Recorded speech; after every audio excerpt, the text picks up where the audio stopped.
It's Sound Advice. Audiologist Doug Leonard back in the studio with us to give us some great advice on hearing and communication. Sherry Ebert had a great article you guys have it posted onto your Facebook page. And by the way, if you haven't been to the Audiological Services of Iowa Facebook page, go check that out. It's got some great information there.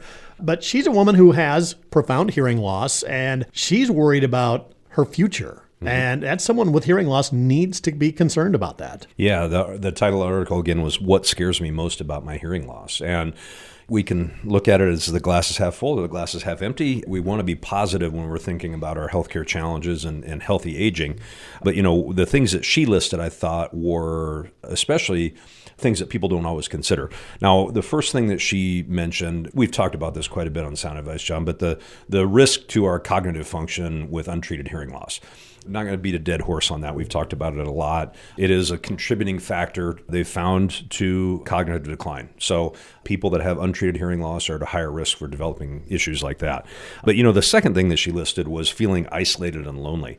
And, you know, that is something that, you know, we've talked about as well, about the risk of depression, the risk of people becoming just stuck in their own little bubble when they have untreated hearing loss because they can't get out and enjoy the things they really enjoy. Once again, when you have hearing loss, it probably doesn't stop there. It's probably degenerative, right? And you've got to continually stay on top of that. Well, absolutely. I mean, you know, if they're suffering mild hearing loss at this point, of course, as we get older, our hearing will decline with age. And that's why it's really important that people, first of all, get a baseline. You know, if they are at a risk for hearing loss or hearing related problems, you know, family history maybe, or high noise level exposure at work, maybe they had a lot of middle ear problems and ear infections and trouble like that as a kid, they should get a baseline. And they should probably do that at least in their 50s, as we talk about, if not sooner.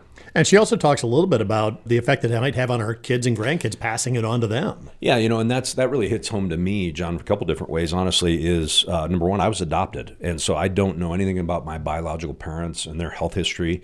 And, you know, I've thought a little bit about trying to figure out some things with that because of my kids.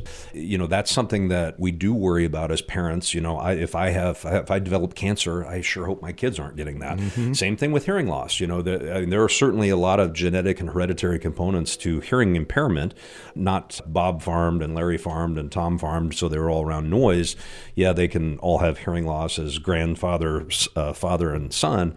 But, you know, is there a genetic health component involved with that? Doug, if anybody's got questions, hearing screenings, best thing you can do ever, just regularly get your hearing screened.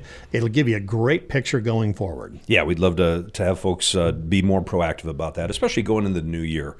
You know, we're going to be into 2026 here pretty soon. And so if folks want to call and schedule that evaluation, they can do that at 792-5933. Why not get an early jump on that 2026 resolution? Make an appointment with ASI, Audiological Services of Iowa.